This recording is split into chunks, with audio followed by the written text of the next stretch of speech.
문학을 공부하는 방송 문학정독의 무수비입니다. 네, 안녕하세요. 반갑습니다. 저는 현대문학상 2018년 수상 소설집을 읽고 왔습니다.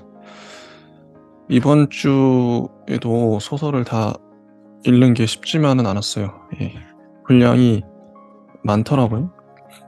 거의 일주일에 한 10편이 넘는 단편을 읽고 있는데 300쪽이 넘죠. 330쪽 가량 읽었는데 이게 만만치 않더라고요. 물론 제가 게으른 탓도 있지만 어 그래도 이 정도 압박감이 좋은 것 같아요. 음. 헐겁고 널널한 것보다 빡빡하고 어 이렇게 좀 벅찬 느낌이랄까? 그게 저의 정신을 깨어 있게 하는 것 같습니다. 자, 바로 들어가 볼게요. 김성중 작가님의 상속이란 작품이 대상을 받았는데요. 이 작품은 새 여성 화자가 나오는데 문학 수업에서 만난 문학 수업에서 20대 중반의 그 젊은 작가가 수업을 하죠. 이분은 처음 이제 등단한 지 얼마 안 됐고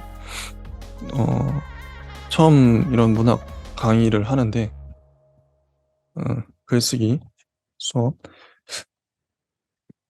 거기에서 만난 두 여자, 음, 두 그때 당시에 진영이 25 이고 이 화자가 49 이었어요. 상당한 나이 차이이죠. 이 세 사람의 관계인데 그 선생님 25 정도 됐던 당시에 선생님은 병에 걸려서 돌아가시고 어 작품을 하나만 내고 돌아가신 거죠. 어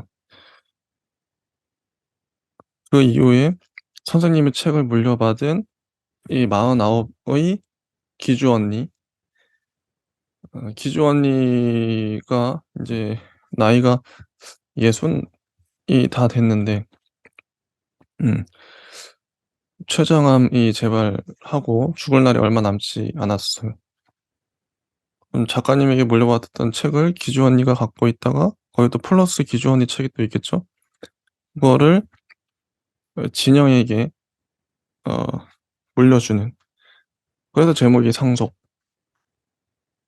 것 같은데 그런 내용입니다. 소설과 소설이고요. 소설가를 다루고 있기 때문에 글 쓰는 과정이랄까? 자기 고백적인 이야기일 수도 있고 어 참 감동적이고 음 좋은 소설이었어요. 음. 자, 그래서 한번 보면은 음 그냥 이게 화자도 진영의 진영의 입장에서 서술하기도 하고 뭐 주요 화자는 기주이죠. 기주 입장에서 서술되기도 합니다. 어 중간에 이런 문장이 나와요. "진영은 불행을 극복하기보다 거기에서 뭔가를 얻어내려고 애쓰고 있었다. 빌어먹게도 작가인 것이다. 작가로 변해버린 것이다. 이 애는 여전히 자신에게 몰두하는 일에서 벗어날 수 없었다." 어 가장 어린 그 진영은 작가가 됐고 기주 언니는 여러 일들을 전전했죠. 음 기주 언니는 진영에게 책을 보내려고 하는데 "나도 그 책들이랑 헤어지는 게 쉽지가 않아. 그래서 마지막으로 한 번 더 눈디짐하고 보내려고 해. 한 권씩 한 권씩 작별하려고. 내 말은 한꺼번에 보내지 않고 서너 권씩 보낸다는 소리야. 죽기 전 계획으로 참신하지 않아? 이런 재밌는 제안을 한 거죠. 음. 죽은 자와 죽어가는 자의 권위에 힘입어 낡은 책들은 찬란했다. 박물관의 고대 항아리처럼. 음. 어떤 책을 한창 재미있게 읽고 있는 도중에 나도 모르게 중얼거렸어. 여기서는 안전해. 그러니까 왈칵 좋은 거야. 안전이라는 말이 너무 정확해서 바깥이 어떻게 돌아가든 책을 펼치고 문을 닫으면 보호받는 느낌이 들었어. 음. 기주 언니가 이런 말을 한 거죠. 사실 책과는 상관없이 언니에게는 기품이 있었다. 자기 생계를 스스로 해결해온 사람 특유의 자부심과 찌든 느낌이 동시에 나는 기품.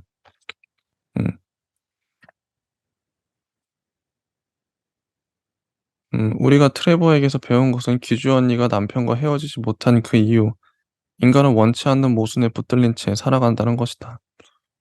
그들에게는 언니의 기품과 비슷한 온기가 배어 있다. 음. 매일 아침 작별할 책을 고르고 하루나 이틀에 걸쳐 천천히 읽거나 건너뛰고 다 읽은 책은 탁자 안쪽에 따로 두었다.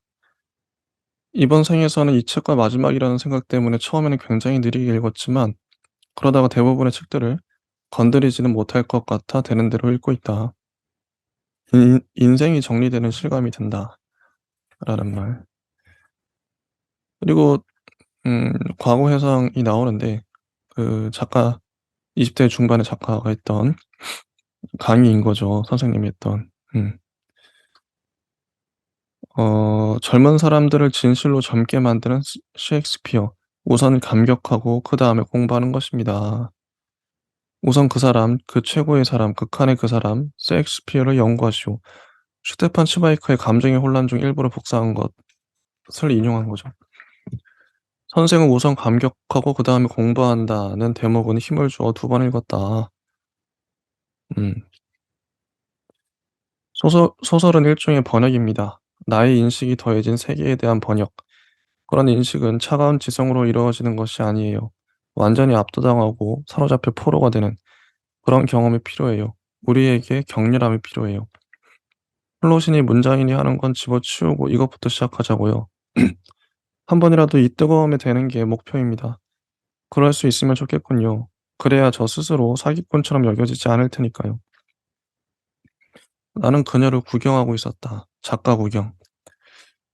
작가라는 사람이 어떻게 생겼고 어떤 방식으로 말을 하는지 구경하고 싶은 마음에 돈을 내고 아카데미에 등록한 것이다. 그러니까 일종의 토템 같은 것이다. 이미 그 세계에 속한 자와 접촉함으로써 문학의 가장자리라도 만져보고 싶은 음 그랬던 거죠. 음. 근데 이 수업이 이제 과거 해상이고 이제 진영이 또 글쓰기 수업을 하죠, 작가가 돼서. 음. '이런 수업을 마치면 졌다.'는 생각이 든다. 무엇에 졌는지는 모르지만 아무튼 패배감이 드는 것이다.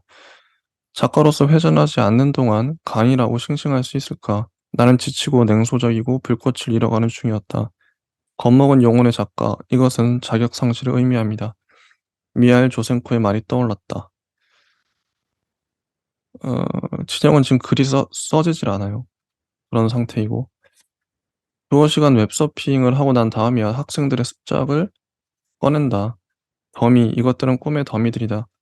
몇 페이지를 들추기도 전에 관역이 정확지 않아 빗나간 화살들이 발밑에 수북하게 쌓인다. 그럼에도 빛나는 구석들은 하나씩 품고 있다. 명랑하게 반짝이거나 상황에 딱 들어맞는 대사가 나온다거나 플롯 자체는 진부하지만 감각이 좋다거나 이런 식으로 조그마한 장점들은 지니고 있는 것이다. 선생님에게 배운 대로 나는 그 장점을 꺼내 확대할 것이다. 합평작이 후졌다고 내 수업까지 후질 수는 없잖아요. 선생님은 오만할 만큼 솔직하게 털어놓은 적이 있다. 그렇죠. 언니는 디킨즈풍 작가군을 연상케 했다.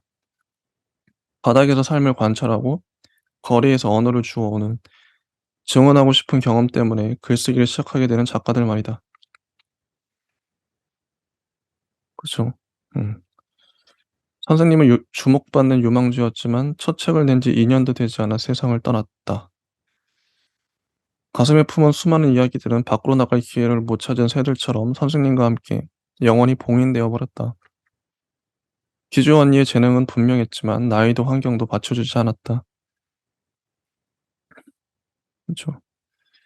작가들은 문운이라는 말을 자주 쓴다. 기주 언니와 선생님을 떠올리면 작가가 글을 쓸 때 적당한 상태를 누리는 것 자체가 문운이다.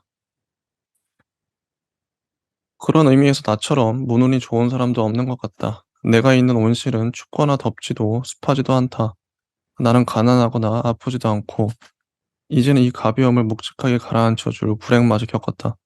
그런데도 왜 멈춰버린 것일까? 이런 상태에 있는 거죠.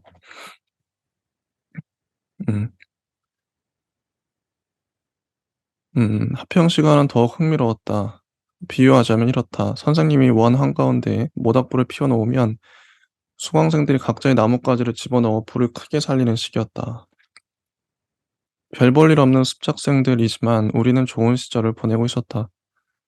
소설을 쓸 수 있고 어쩌면 좀 더 잘 쓸 수 있을지도 모른다며 기대할 때 여기서 이 점을 보완하고 이 이야기는 이것에 대한 이야기로 발전할 수 있을 것 같은데 와 같은 말들을 주고받을 때 희망에 절망의 물감을 더 많이 섞어 캄캄한 백지 위를 걸어갈 때 이 시간은 명백히 좋은 시절이다. 곧 지나갈 좋은 시절. 가장 좋은 점은 그곳에는 생활의 냄새가 배어 있지 않다는 것이었다. 음. 참 좋은 문장들이 많죠. 음.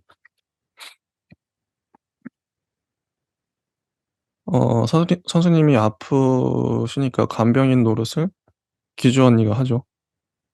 그들은 이상한 2 인조였다. 어린 스승과 나이 많은 제자에서 이젠 엄마와 딸처럼 역할이 바뀌어 있었다. 언니는 피곤해 보였지만 자기 만족적인 미소를 짓고 있다. 교실 안에서 올려다보기만 하던 선생님을 지금은 자기 품 안에서 돌보고 있는 형국이다. 음. 선임이 분명한 언니의 헌신에 나는 이상한 주의를 달고 있었다. 언젠가 이들에 대한 글을 쓰게 되리라는 예감이 들었고 부지불식간에 과도한 의미 부여를 하고 있는 것이다. 이런 순간에 나는 진저리가 처진다. 살아있는 인간을 종이로 불러올 생각을 하는 자가 갖게 되는 수치심. 내 펜은 이렇게나 무거운데 말이다. 음. 여기 마지막 장면인데요. 기주 언니네 집에서 자는 마지막 밤에 나는 꿈을 꾸었다 해서 꿈속에서 기차를 타고 어디론가 가고 있었다. 창밖은 인도나 티베트 고원 같은 허허벌판이다. 지평선 너머로 항아리들이 줄지어 나타났죠. 근데 태양빛이 비추고 항아리들이 깨져요. 깨지지 않은 첫 번째 항아리에 다가가 손으로 쓸어본 순간 갑자기 모든 것이 자명해진다. 이것은 도스토옙스키다. 이것은 톨스토이다. 이것은 발자크, 나보코프, 플로베르이며 카프카이자 마르케스다. 이것은 선생님의 유품이다. 선생님과 기주 언니가 그어놓은 밑줄이 항아리에 새겨져 빛이 닿을 때마다 문양처럼 반짝이지 않는가. 가장 최근에 독자가 된 사람이 죽고 난 다음에도 사라지지 않을 항아리들이다. 음. 자세히 살펴보았을 때 빛은 비단 항아리에서만 나오는 것이 아니었다. 발밑에 채는 무수한 파편들, 사금파리의 연약한 미광, 빛은 거기에서도 나왔다. 일찍 죽은 천재가 쓰지 못한 다음 책, 세월을 통과하지 못한 세태소설, 잔업에 지친 회사원이 마침표를 찍지 못한 야근이라는 제목의 소설과 대학생 특작품 속 뜻밖의 좋은 2문장, 요컨대 성공을 거두지 못한 모든 소설의 잔해가 거기 있었다. 모래보다 더 작고 반딧불보다 약한 빛의 입자가 대지 위에 빗무리를 이루었다. 그 빛을 반사하며 깨지지 않는 항아리는 더욱 단단해지고 있었다. 나는 파편 하나를 주워 거기 적힌 단어를 읽었다. 그러자 빈집에 울리는 초인종 소리처럼 쓸쓸하면서도 다정한 기분이 들었다. 에메랄드를 혀 밑에 넣으면 진실만 말하게 된대. 보석 밀수꾼 이야기를 쓰던 누군가가 나에게 이런 말을 한 적이 있다. 내가 이 보석을 삼키면 저 무거운 펜을 일으켜 세울 수 있을까? 이야기들이 다시 돌아와 줄까? 종이를 찾기 위해 나는 꿈의 밖으로 걸어 나갔다. 이렇게 소설이 끝납니다. 참 마지막 장면이 감동적이에요. 어 톨스토이나 도스토옙스키, 발자크 같은 위대한 작가들의 항아리가 놓여 있는데 그 아래 발밑에 채여 있는 무수한 파편들, 사금팔의 연약한 미광, 빛은 거기에서 나온 거죠. 어. 성공을 거두지 못한 모든 소설의 잔해가 있었던 겁니다. 그 빛을 반사하며 깨지지 않는 항아리는 더욱 단단해지고 있었다. 이 부분 참 감동적이에요. 모든 모든 성공하지 못한 작품들마저도 응원하는 음 가치를 인정하고 있으니까요. 그리고 이런 상속이란 거는 비단 어 경제적인 것, 돈만 전해 주는 게 아니라 이런 문학적인 상속을 이 소설은 잘 그려내고 있습니다. 20대 중반에 어 병에 걸려 죽은 소설가 선생님, 그리고 기주 언니를 통해 또 전해지는 그 책들. 감동적이죠. 이런 소설이었고요. 넘어가서 어리석은 물고기, 김성중 작가님의 자선 대표작이랄까? 추천작인데 이 작품 독특해요.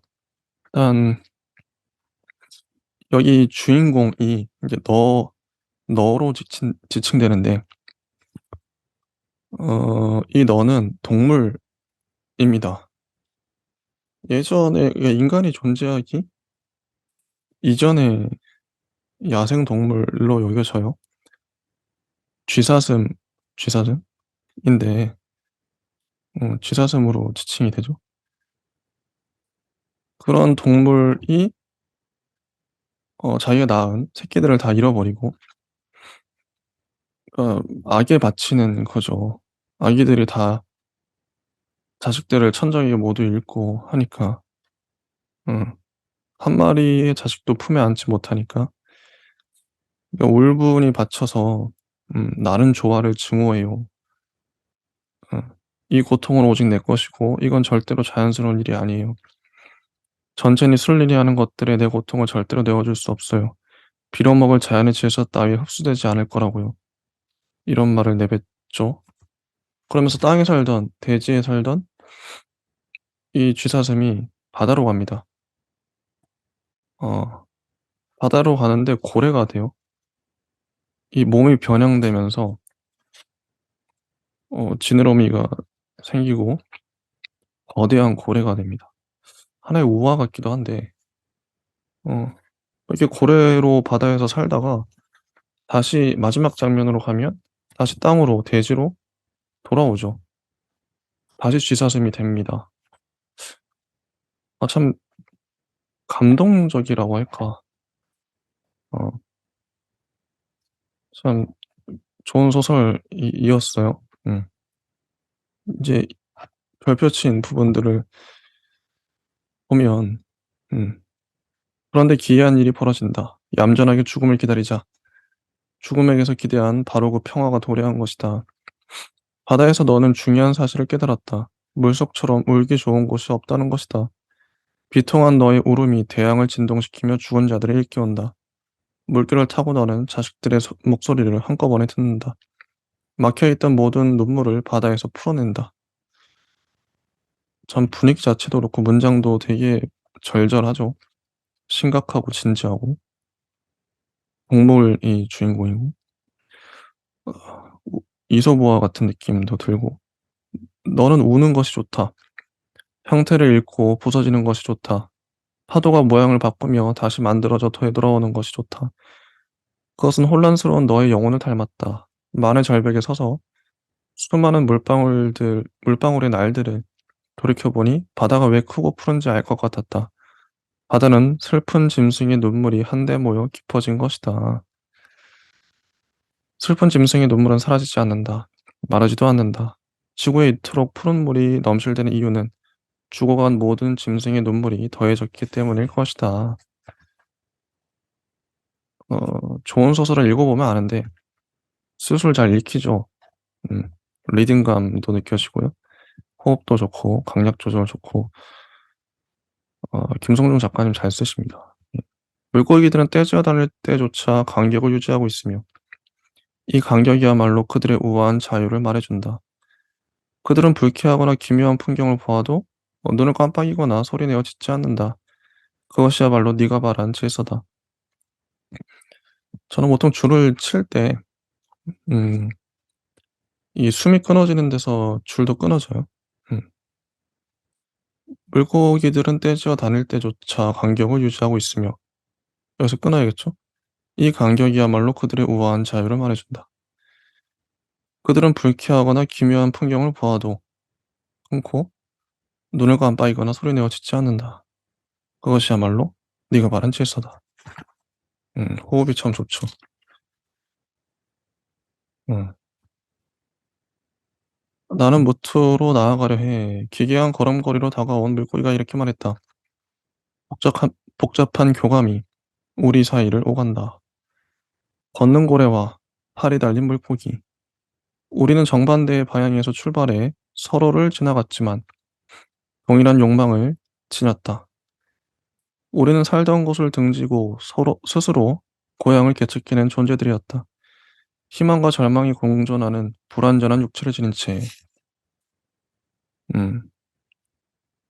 기억은 때때로 예언 같아서 나는 미래를 과거처럼 들여다본다.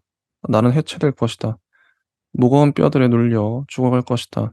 남아있는 견고한 뼈들이 모래 속으로 가라앉고 운이 좋으면 발굴될지도 모른다. 내 뼈를 캐낸 풋내기 학자의 환호성이 벌써부터 들리는 듯하다. 미래에 대한 상상이 이렇듯 구체적인 것은 연구소에 있을 때 너무 많은 이야기를 들어온 탓이다. 확실히 이런 문학 방송이랄까 제가 해보니까 알겠는 게 장점이 있어요. 분명한 장점. 소설의 문장들을 그대로 읽는다는 거. 제가 읽죠. 여러분이 듣습니다. 이것만으로도 가치가 있다. 이 방송은. 문장을 마음속으로 읽는 것과 소리내어 읽는 것은 다르죠. 같지만 다르죠. 음.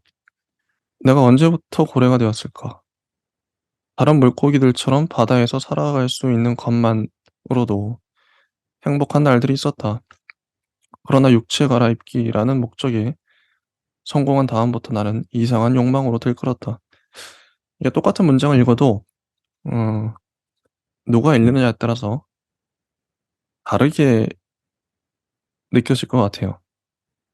제가 읽는 것과 또 다른 사람이 읽는 것 다르겠죠. 강약이나 다를 겁니다, 분명히. 음. 나는 점점 나를 초과한다. 나는 거대하고 거대한 크기는 권력을 의미한다. 내가 나타나는 순간에는 물결조차 긴장하는 것이 느껴진다. 뭇에서는 가장 취약한 피식자였던 내가 바다에서는 최상위 포식자가 된 것이다. 가소로운 물고기들 사이를 가르는 나는 하나의 대륙이었다.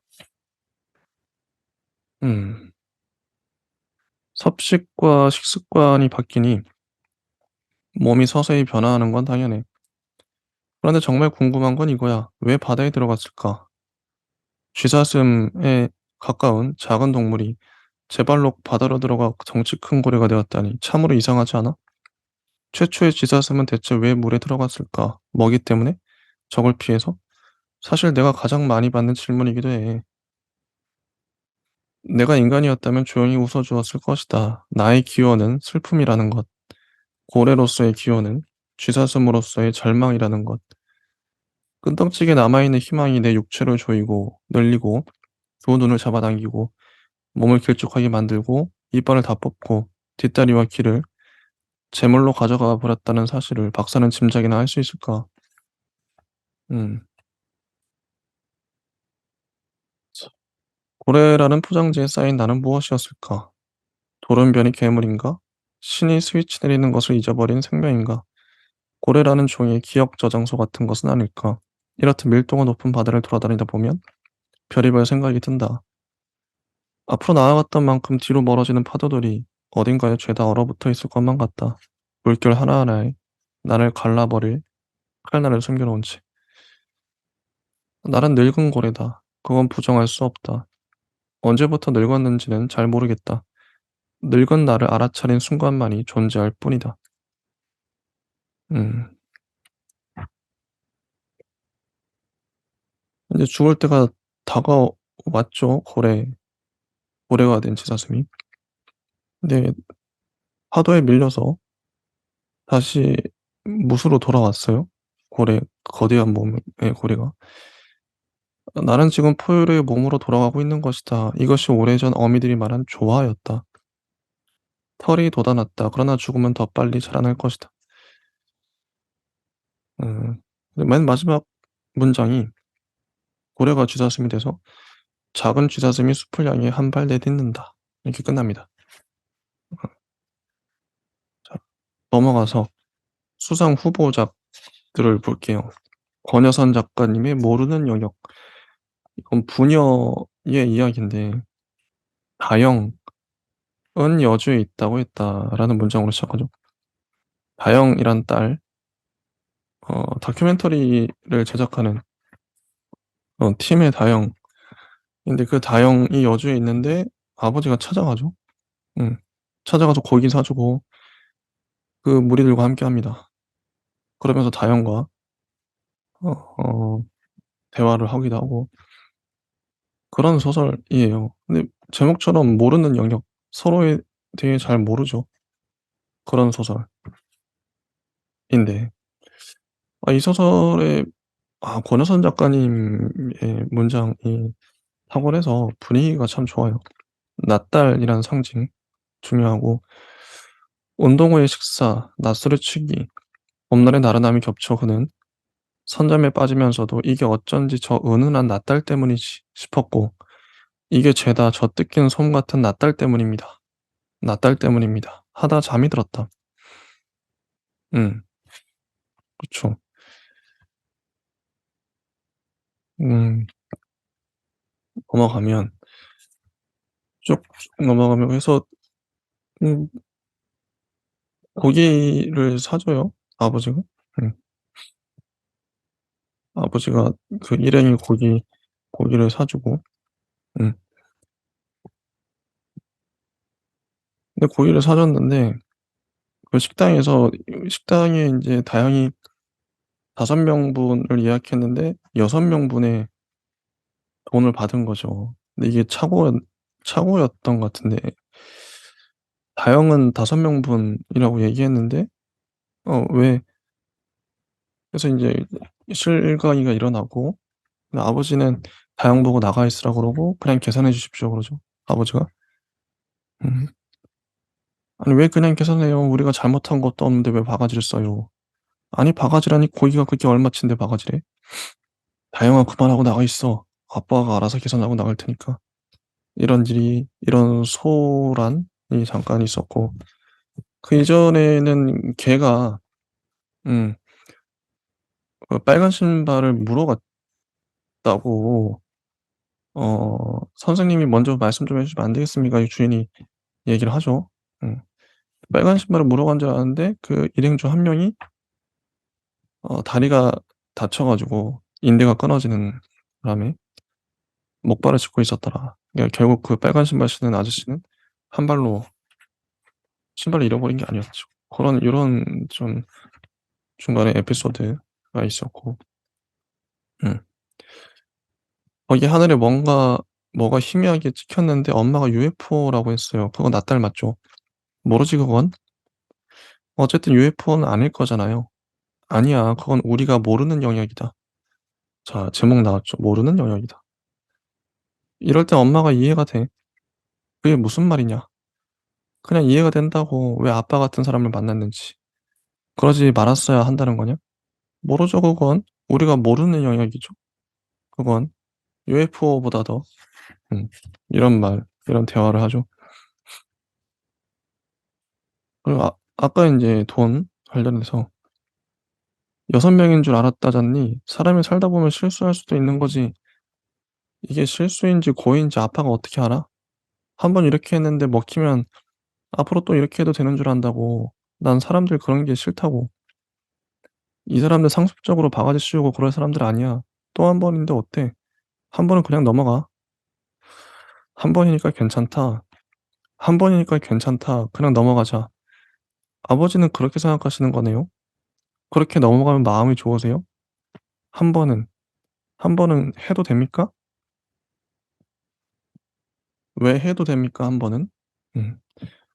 다영은 느닷없이 깩 소리를 지르더니 항마당을 가로질러 뛰어갔다.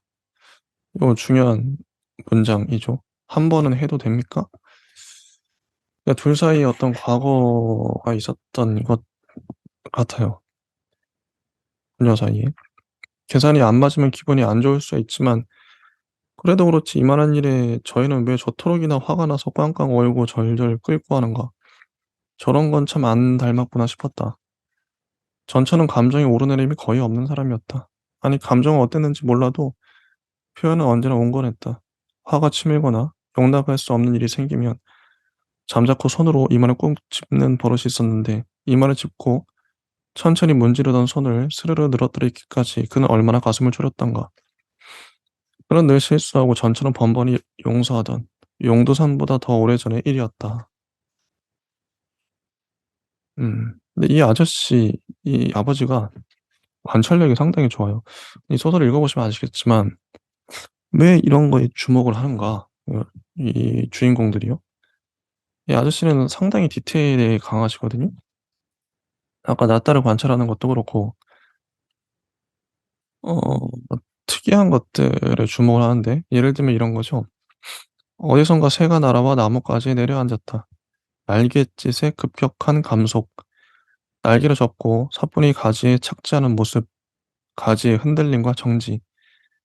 그런 정물적인 상태가 얼마나 지속되었을까. 새는 돌연 가지를 박차고 날아갔고 그 바람에 연한 잎을 소복하게 매단 나뭇가지는 다시 흔들리다 멈추었다. 멍하니 서서 새가 몰고 온 작은 파문과 고요의 회복을 지켜보던 그는 지금 무언가 자신의 내부에서 엄청난 것이 살짝 벌어졌다 다물렸다는 걸 깨달았다. 그는 새가 날아와 앉는 순간부터 나뭇가지가 느꼈을 흥분과 불길한 예감을 고스란히 맛보았다. 새여, 너의 작은 고리 같은 두 발이 나를 움켜잡는 착지로 이만큼 흔들렸으니 네가 나를 놓고 떠나는 순간 나는 또 그만큼 흔들려야 하리. 그 찰나의 감정이 비현실적일 정도로 생생해 그는 거의 고통스러울 지경이었다. 한참 만에 주위를 돌아보니 그저 저수지였다. 그게 무엇인지 알 수 없지만 그에게 왔던 것은 이미 사라져 버렸고 다시 반복되지 않을 것이고 영영 지울 수도 없으리라고 그는 침울하게 생각했다. 단 한 번이라니. 단 한 번이었다니. 다영도 이곳에서 이런 무섭도록 강렬한 한 번을 경험한 것일까? 그게 그러니까 한 번은 해도 됩니까? 묻던 다영의 말이 식당 여자가 아니라 자신을 향한 것이었을지 모른다는 생각이 들었다. 왜 해도 됩니까? 한 번은.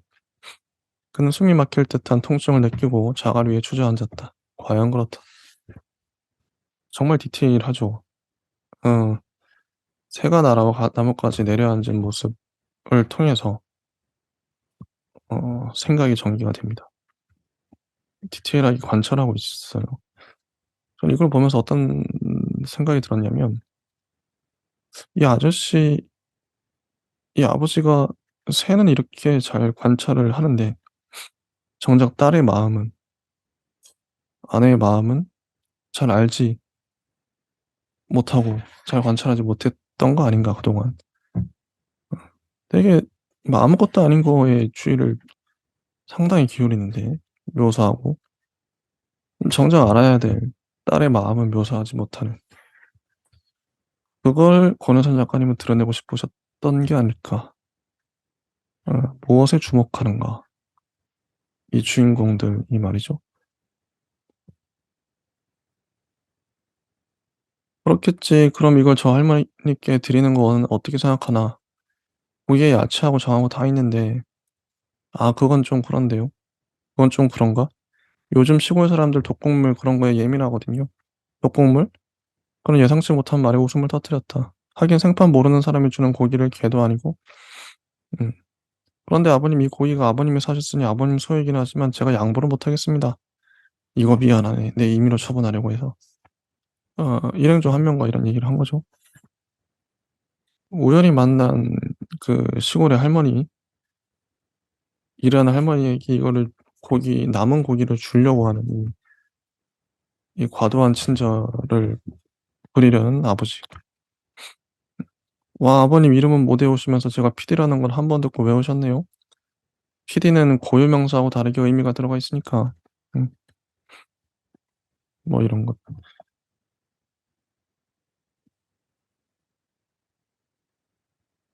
어 뭐 그리고 인제 몸을 틀어 팔을 침대 매트리스 위에 얹고 그 위에 고기를 퍼붓는 순간 그는 이런 시간을 도저히 견딜 수 없다고 생각했다. 이런 시간이 무엇인지 특정할 수 없었지만 견딜 수 없다는 느낌만은 분명했고 아무 일도 없는데 눈물이 날 것 같은 슬픔과 피로를 느꼈다. 그는 자신이 무엇에 화가 났는지 알 수 없었다. 아니 다영 때문이었다. 저녁에도 그렇게 그에게 모진 소리만 내뱉고 가버리더니 이제는 아주 음악조차 들을 수 없고 방충망도 허술하고 욕실에 거미줄까지 쳐진 낯선 방에 그를 내팽개쳐 두고 가면서 어떻게 편히 쉬고 계시라 뻔뻔스레 말할 수 있는가. 그렇게 아비는 뒷전이고 쓸데없이 남만 챙기다 결국 제대로 된 대접도 못 받고 평생 굳은 일이라 도맡아 하다 죽고 말겠지. 제 어미처럼. 그는 부하가 치밀어 휴대전화를 찾아 문자를 찍었다. 자야겠다. 깨우지 마라. 음, 이랬던 건데요. 그는 그는 종종 힘이 들었고 시도 때도 없이 눈물이 났다. 생은 그를 여기까지 데려와 놓고 그가 이제 어떻게든 살아보려니까 힘을 살살 빼며 이제 그만 살 준비를 해 그러는 것 같았다. 희망이 없어. 그는 흐느끼듯 중얼거렸다. 차라리 단칼에 끊어내고 싶다. 증발하고 싶다. 사라지고 싶다. 지금 이 순간 이대로. 음. 메아리는 다 피어 꽃잎을 떨구고 어제만 해도 봉우리를 매단 채웠던 개나리와 목련이 만개했고 벚나무도 희끄무레 하니 꽃망울을 벌기 시작했다. 하룻밤 사이 그냥 와장창이네 하고 그는 중얼거렸다. 단단하던 꽃망울이 순식간에 터지는 모양이 허공의 유리를 깨뜨리는 형국이기도 하니 영 틀린 말은 아니지 싶었지만 개화와 와장창이 어울리지 않는다는 건 그도 인정할 수밖에 없었다.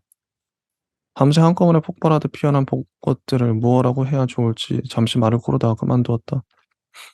유학을 마치고 돌아와 말을 찾지 못해 답답해하던 젊은 시절이 떠올랐다. 음, 엄마에게 숙이며 냉이를 캐서 보내주는 딸의 마음 같은 걸 그는 짐작조차 할 수 없었지만 다영은 어떨지 부러울까? 못 가져서 몸서리치게 부러울까? 그러니까 전처가 죽은 지 거의 8년이 다 되어 가는데 또 다영은 여전히 다영과 대화를 하죠, 아버지가. "뭐? 왜? 뭐든 그렇게 마음대로 하신다고요. 다들 해장국 드시고 가라고 붙잡는데 굳이 그냥 가실 건 뭐예요? 술도 안 먹었는데 무슨 해장국이냐. 그러니까 술도 어젯밤에 김 선배한테 술 먹자고 약속해 놓고 오지도 않고 맨날 자기 혼자 이랬다 저랬다 하니까. 그러는 너는 다른 사람한테 그렇게 싹싹하면서 나한테는 왜 그리 박하냐. 걔가 신한짝 물어갔을 때 아니 물어간 줄 알았을 때도 그렇고 여기 주인 사장도 그 신한짝 찾아다닌 거 보면 동수 다리 저는 거 모르던데 처음 온 내가 뭘 안다고. 김 선배 이름도 아시네? 그럼 동수, 선영, 선태 다 안다 내가. 동수 그 친구 수술만 하면 낫는다는데 나만 아주 뭘 모르는 사람처럼 이상하게 노려보고 그건 김 선배 때문이 아니라 아빠가 잘 알지도 못하면서 다롱이한테 누명을 씌우니까. 다롱이가 작은 개냐? 네. 그게 다롱이. 아니 다롱이 누명을 내가 씌웠냐? 알았어요. 알긴 네가 뭘 아니. 어제 술 약속도 안 지켰다고 뭐라 하는데 바깥 많이 냈다고 그렇게 화를 내고 가버리고 내 방에 들렀다가도 그렇게 쌩 가 버리고 가서는 연락도 없고 그런데 내가 뭘 어떻게 하냐. 날 싫어해서 피하는 거 싶어 안 간 건데 넌 왜 자꾸 나만 가지고. 순간 그는 묘한 기시감을 느끼고 말을 멈췄다. 어제 점심을 먹고 반주를 하다 윤화백이 그에게 "진짜 남겼으면 왜 자꾸 나만 가지고 그래요." 하고 징징거렸을 때 자신이 느꼈던 지독한 염증이 절절히 떠올랐다. 기운이 쭉 빠지면서 그는 여주에 도대체 왜 왔는지, 저녁만 사주고 뜨지 않고 뭘 더 찾아 먹겠다고 하룻밤까지 묵고 아직껏 미적거리는지 후회가 되었다. 옛날에 엄마가 "넌 지금 여기서 네 엄마 얘기를 왜 꺼내는 거냐? 엄마가 아빠가 먹다 남긴 건 절대 다시 안 먹는데서요. 그게 뭐를 안주가 고기밖에 없으니까 밤에 제가 버스 타고 나가서 과일이랑 치즈 사 왔다고요." "뭘 어쨌다고?" "여기서 버스 타고 나가서 뭐 사 오려면 얼마나 오래 걸리는지 알아요? 버스에서 내려서 걸어오는데 아빠 잔다고 문자 따오고 진짜. 그러게 아빠 차 있는데 왜 버스로 가 위험하게." 음. "왜 웃어?" 그냥 비축 그런 말도 웃기고 아빠 만나서 그거 하나는 좋았어요. "뭐 고기?" "어제 저기서 아빠가 잘 못한다고 말한 거 그거 좋았다고." "그럼 너도 스킨십 잘 못하면서 뭐가 좋았다고 그래?" "네? 스킨십 말고 아빠가 내가 이런 거 잘 못한다 그런 거. 그러니까 친밀하게 그런 걸 내가 잘 못한다." "아 답답해. 그게 아니라 아빠가 무엇무엇을 잘 못한다." 그렇게 인정하는 말 태도 말이에요. 아 그거. 근데 이게 갑자기 아빠의 눈이 안 보이죠. 내가 요즘 당최 눈이 잘 안 보여요?" "그럼 저기 달 뜬 거 안 보여 안 보여?" "되게 예쁜 달인데." "달? 나달이 또 떴어." "안 보인다 다영아." "안 보여 아빠? 병원에선 뭐래요?" 이제 가 봐야." "아버지 제정신이세요? 왜 제때제때 병원을 왜 안 가세요? 어린애세요? 혼자 못 가세요? 안 보여도 음악은 하고 글은 써도 눈 멀면 아예 사진 못 찍고 그림 못 그리는 거 모르십니까?" 네 참 기가 막혀서 생각이 있는 거야 없는 다행히 타닥타닥 뛰어가는 소리가 들렸다. 음. 네 마지막 문장이죠. 출발하려다 차창 너머로 초승달을 보았다. 어제보다 살이 더 오른 걸로 바야흐로 차는 중인 것 같았다. 그러고 보니 어제부터 오늘까지 그런 누군가의 인생을 일별하듯 아침, 오후, 저녁의 낮달을 모두 보았다. 왜 아침달, 낮달, 저녁달이 아니고 모두 낮달인가 생각하다 해 뜨고 뜬 달은 죄다 낮달인 게지 생각했다. 해는 늘 낮달만 만나고 그러니 해 입장에서 밤에 뜨는 달은 영영 모르는 거지. 그런 생각을 하며 그는 농가 펜션에 주차장을 빠져나왔다. 이게 주제이죠. 해는 늘 낮달만 만나고 그러니 해 입장에서 밤에 뜨는 달은 영영 모르는 거지. 이게 주제라고 할 수 있겠죠? 음. 음. 하나를 더 해야 되겠네요. 기준형 작가님의 마켓. 첫 번째 문장이 첫 문장. 담당 의사는 시연에게 아이가 자연유산됐으며 다른 이상 소견은 없으니 충분히 휴식을 취하라고 했다. 임신 7주 만의 일이었다. 그렇습니다. 유산됐어요. 남편 지섭, 친언니 유경에게 전화를 걸어서 소식을 전하죠. 이런 상황입니다. 음. 그리고 그간 태교를 위해 사들였던 그림책 4권을 소파 위에 늘어놓고서 해가 질 때까지 그걸 읽었다.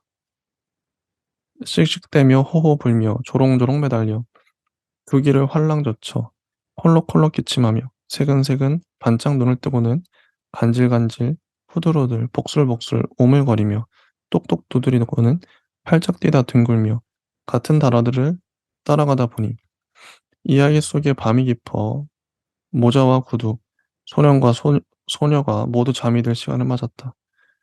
그녀는 마지막 책장을 덮으며 평안하길 하고 소리내어 기원하고는 베란다에서 종이 상자를 찾아 가지고 와 그 안에다 그림책들을 정리해 넣었다. 그리고 그 그림책들과 같은 용도로 함께 사들였던 자연의 소리 음반과 뜨개질 세트도 그 안에 옮겨 두었다. 그렇습니다. 어 시어는 남편과 헤어질 결심을 해요. "우리 이혼해도 가끔은 볼 수 있겠지?" 시어는 결혼 전과 후에 한 번씩 헤어지자는 이야기를 꺼낸 적이 있었다. 음. 근데 남편은 이거를 대수롭지 않게 생각하고 자꾸 피하려고 하죠. 음. 시어는 올해로 25이 됐고 지섭을 만나기 전까지는 한 사람과 석 달 넘게 연애를 해본 적이 없었다. 음. 일방적으로 그녀를 쫓아다닌 남자들과 짧게 만나다 만 게 다였는데 그들은 시연이 빈틈을 보이면 언제 어디서라도 바지부터 벗고 올 사람들이었다. 조급하게 구른 남자들처럼 시시하면서도 위험해 보이는 게 없었다. 시연은 관계가 깊어지기 전에 어떻게든 핑계를 만들어 도망쳤다.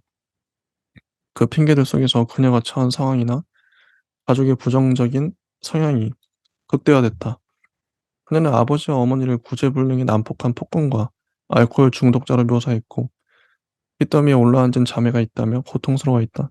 이 방법은 상대의 욕구를 순식간에 찌부러뜨리곤 했는데 그러다 보니 "사실은 이래." 라는 말이 어느새 그녀가 적당한 때 상대에게 던지는 최후의 통첩 같은 게 됐다. 지섭에게 그 방법이 제대로 통하지 않았던 건 의외의 일이었다. 흥미로운 이야기인데 이렇게 풀어가도록 하자. 그는 그렇게 말하고는 바로 그녀에게 청혼했다. 살면서 한 번도 겪어보지 못한 유형이라 그녀는 무슨 계시라도 받은 듯했다. 이렇게 이런 스토리가 있는 거죠. 백그라운드가. 음. 근데 지섭은 자기 어머니한테 이 아내가 임신했다고 거짓말을 하죠.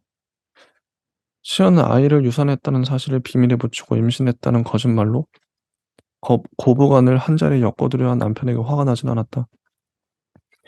그는 부모에게 이해보다는 협조를 원하는 자식이었다. 원하는 걸 끌어내기 위해 임신 소식을 금세 알리지 않았던 게 뒤늦은 후회로 남았을 수도 있었다. 그렇더라도 가정사를 비즈니스처럼 풀어가는 그의 태도는 합리적으로 보이는 면도 정 떨어지는 구석이 있는 것도 사실이었다. 음. 그래서 시어머니가 온 거죠. "그래, 넌 사양이란 걸 모르는 애지. 내 그걸 깜빡했다. 네, 전 기회를 놓치는 법이 없어요. 대꾸도 꼬박꼬박 잘하고 그걸로 벌어먹고 산걸요." 이런 대화를. "어머니도 피곤하실 텐데 잠깐이라도 누우시겠어요? 불편하실까요? 안 그래도 어머니가 지섭씨 가졌을 때는 어떠셨는지 듣고 싶었어요. 제가 모르는 지섭씨가 가진 좋은 것들이요. 그리고 어머니 저한테도 좋은 점이 있어요. 말이 나왔으니 내짚고 넘어가지 않을 수가 없다. 본지 몇 번이나 됐다고 사돈네로 득달같이 찾아와 다짜고짜 사업 자금 좀 융통해 달라는 내 식구들에게 네가 사랑을 배우며 자랐을 것 같지는 않다. 내가 나쁜 사람이라서가 아니야. 너도 엄마가 되면 내 심정을 알 거다." 이런 말을 서로 나눈 거죠. 좋은 걸 상상해라. 지섭이를 가졌을 때 내 어머니는 그렇게 가르쳤다. 너희 집에서 네가 배운 그 뭔가의 어쩌고들은 내 안에만 넣어도 밖으로 꺼내지 마라. 나도 이제부터 노력을 할 건데 그게 우리가 살아온 이력 같은 거라고 보면 된다. 너는 운이 좋으니까 앞으로 전보다 좋은 사람들과 어울릴 거야. 알겠니? 그래야만 하고. 널 어떻게 받아들여야 할지 솔직히 고민이 많이 됐고 지금도 마찬가지다. 지섭이는 좋은 애지만 제 나이보다도 훨씬 젊은 애지. 흐트러진 걸 바로잡는 걸 좋아하고 자기가 그런 걸 할 수 있다고 믿어보기 쉽지 않아. 그게 그의 장점이가 취약점이란 게 지금 내가 통탄할 일이 됐다. 내 심정을 다 안다고는 하지 마라. 이런 말을 시어머니가 하고 가죠. 그녀는 제 가족을 수치스러운 얼룩처럼 취급한 다른 가족의 질서 속에서 새 삶을 시작했다. 그리고 불화의 씨앗처럼 날아와 도둑처럼 깃든 이 존재는 아직 제 목소리를 알 게 없었다. 아이의 유산 사실을 의사가 확인해 주었을 때 시연은 아주 또렷한 망상을 접했다. 아이는 엄마가 어떤 사람인지 알아냈다는 망상이었다. 불안한 엄마와 새 삶을 시작하는 것이 어떤 의미라는 걸 엄마가 아는 만큼은 잘 알고 있었을지도 몰랐다. 그녀는 이렇게 생각했다. 아마도 유전자 정보 속에 이 삶이 살만하지 않을지 모른다는 내용들이 흘러다녔을 것이고 아이는 선언을 했다고. "난 여기서 내립니다. 어머니 다음 생에서 만나요." 이랬던 것이죠. 음. 이제 마지막 장면인데요. "나는 없고 너만 있어." 이제 꿈 얘기를 합니다, 지섭 씨가. "네가 굉장히 많은 사람들 속에 있어. 더러 아는 얼굴들도 보이는데 그 사람들이 딱히 나를 아는 것 같지는 않아. 그럴 만한 분위기도 아니고. 거기가 어딘지 잘 모르겠어. 너는 집이라고 하는 것 같은데 우리 아파트는 아니야. 그냥 물 위에 떠 있어. 커다란 뗏목이나 판자처럼 바람이 많이 불어서 위험해 보이는데도 네가 어딜 가겠다고 하는 것 같아. 무슨 말인지 난 알아들을 수가 없어. 그냥 네가 큰 상자를 하나 맡았는데 넌 너한테 버거운 걸 팔겠다고 나서는 거야. 내가 해결해야 한다고. 아니, 난 내가 해결할 거라고 하지. 근데 이런 말은 너한테 들리지 않아.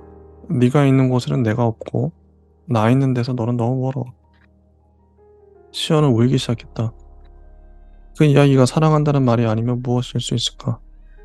시연은 간밤에 제가 꾼 악몽이 고스란히 그에게로 옮겨간 것에 놀라워하며 깊이 죄의식을 느꼈다. 그 악몽은 그녀의 비밀이 됐다. 그녀가 눈을 뜨고 깨어나자마자 그 알 수 없는 상자에 지섭의 어머니가 들어있는 거라고. 제 무의식을 읽어내려 했기 때문이었다.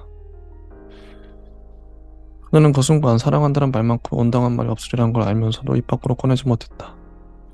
음, 보고 싶어. 언나무 그늘 아래 사람들이 수타게 걸어다니는 길 위로 한 번뿐인 꽃잎들이 떨어졌다. 이렇게 끝납니다. 어, 이혼을 결심했다가 다시 마음을 돌이키는 시연인 거죠. 유산을 경험하고. 이제 네 작품을 봤죠.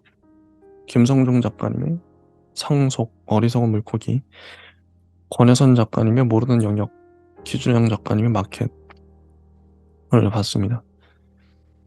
어, 다 좋은 작품들이에요. 어, 음, 좋습니다. 여기까지 하고요. 다음 시간에 또 이어서 다음 작품들을 해보도록 하겠습니다. 감사합니다.